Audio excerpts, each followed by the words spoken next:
Assalamualaikum warahmatullahi wabarakatuh. Hai teman-teman, kembali lagi bersama kami.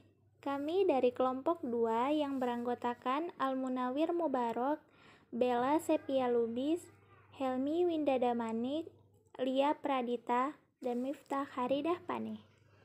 Pada video pembelajaran kali ini, kita akan membahas tentang kekuasaan, kewenangan, tanggung jawab, dan delegasi. Disimak baik-baik ya teman-teman. Materi pembahasan kita pada kali ini, yang pertama, kekuasaan, yang kedua, kewenangan, yang ketiga, tanggung jawab, dan yang keempat, delegasi. Kita masuk pada pembahasan yang pertama, kekuasaan.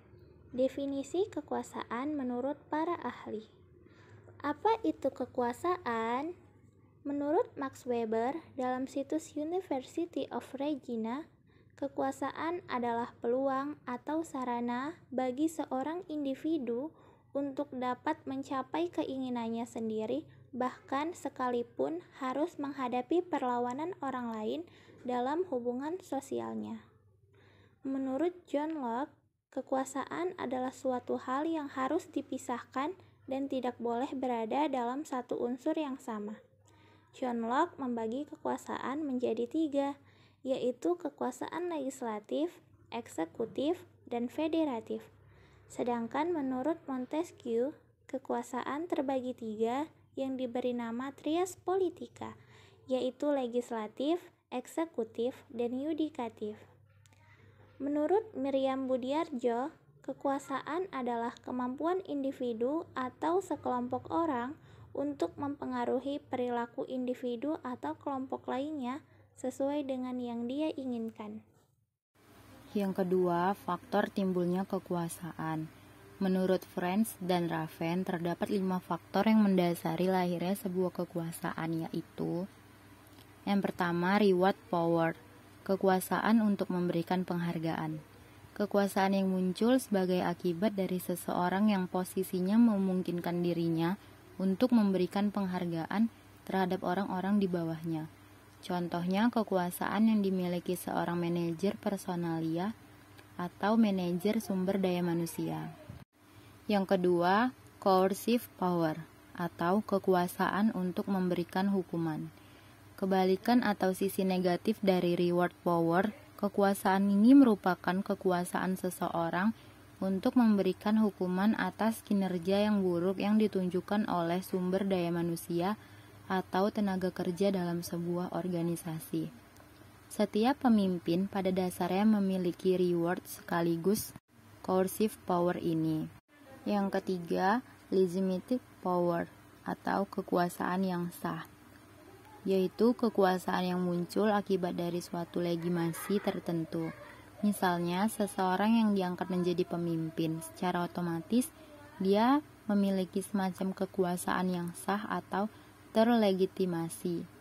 Demikian pula seseorang yang diangkat menjadi manajer, direktur, dan hierarki pimpinan lainnya.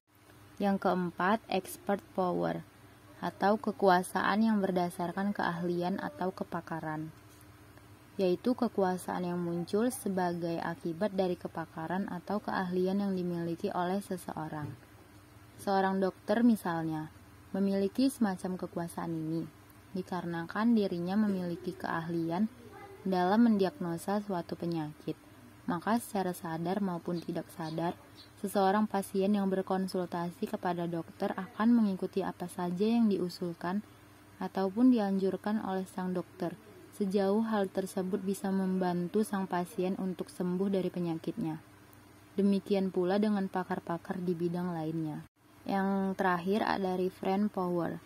Referent power adalah kekuasaan yang muncul akibat adanya karakteristik yang diharapkan oleh seseorang atau sekelompok orang terhadap seseorang yang memiliki pengaruh terhadap seseorang atau sekelompok orang tersebut.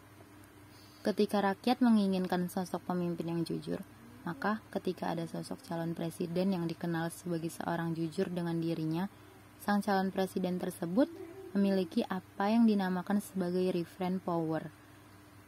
Dikarenakan orang-orang tengah menginginkan karakteristik yang dimiliki oleh sang calon presiden tersebut, yaitu kejujuran. Berikutnya kita membahas tentang kewenangan. Kewenangan atau authority pada dasarnya merupakan bentuk lain dari kekuasaan yang seringkali dipergunakan dalam sebuah organisasi. Kewenangan merupakan kekuasaan formal atau terlegitimasi. Dalam sebuah organisasi, seseorang yang ditunjuk atau dipilih untuk memimpin suatu organisasi, bagian, atau departemen memiliki kewenangan atau kekuasaan yang terlegitimasi. Berikutnya ada pandangan mengenai kewenangan formal. Yang pertama ada pandangan klasik. Pandangan klasik mengenai kewenangan formal menerangkan bahwa kewenangan pada dasarnya terlahir sebagai akibat adanya kewenangan yang lebih tinggi dari kewenangan yang diberikan. Misalnya, seorang manajer mendapatkan kewenangan formal akibat adanya pemberian kewenangan dari pihak yang memiliki kewenangan yang lebih tinggi. Misalnya saja direktur utama. Dengan demikian, kewenangan formal menurut pandangan klasik bersifat pendekatan top-down atau dari hierarki yang atas ke hierarki yang lebih bawah. Yang kedua, pandangan berdasarkan penerimaan. Pandangan yang berdasarkan penerimaan atau acceptance view memandang bahwa kewenangan formal akan cenderung dijalankan atau diterima oleh bawahan tergantung dari beberapa persyaratan. Persyaratan tersebut, sebagaimana dikemukakan oleh Chester Barnard, terdiri dari 4 hal, yaitu: yang pertama, bawahan dapat memahami apa yang diinginkan atau dikomunikasikan oleh pimpinan atau atasan.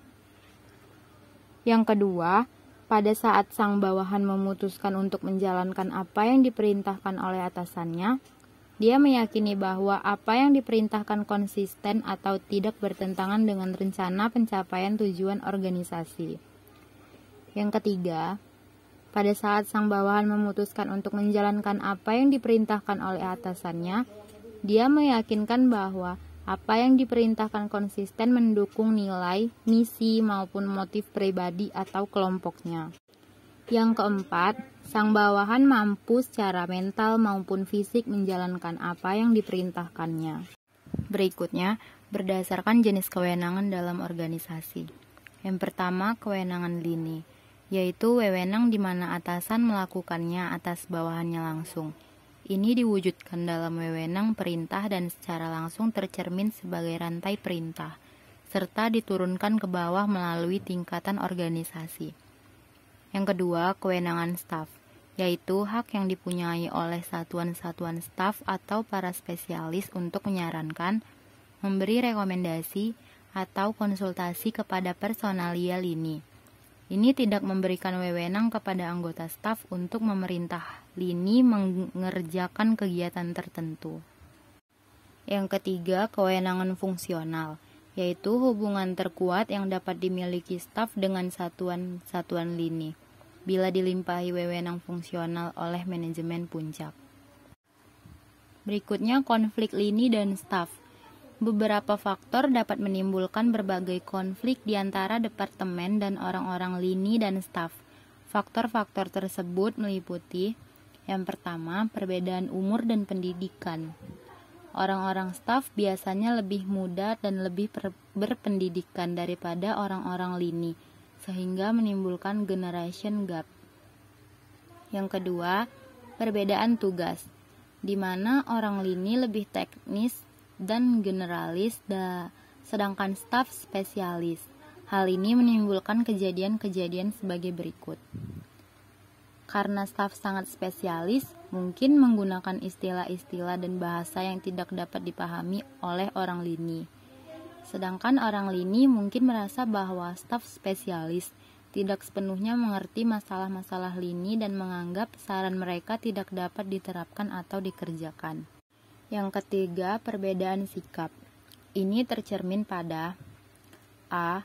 Orang staf cenderung memperluas wewenangnya dan cenderung memberikan perintah-perintah kepada orang lini untuk membuktikan eksistensinya. Yang B. Orang staf cenderung merasa yang paling berjasa untuk gagasan-gagasan yang diimplementasikan oleh lini. Sebaliknya, orang lini mungkin tidak menghargai peranan staf dalam membantu pemecahan masalah-masalahnya. C. Orang staf selalu merasa di bawah perintah orang lini. Di lain pihak, orang lini selalu curiga bahwa orang staf ingin memperluas kekuasaannya. Yang keempat, perbedaan posisi. Manajemen puncak mungkin tidak mengkomunikasikan secara jelas luasnya wewenang staf dalam hubungannya dengan lini. Padahal, organisasi departemen staf ditempatkan relatif pada posisi tinggi dekat manajemen puncak. Departemen lini dengan tingkatan lebih rendah cenderung tidak senang dengan hal tersebut. Yang berikutnya kita bahas tentang tanggung jawab. Tanggung jawab sebagai bagian dari jabatan atau tugas yang diemban ketika menduduki suatu bagian atau departemen tertentu.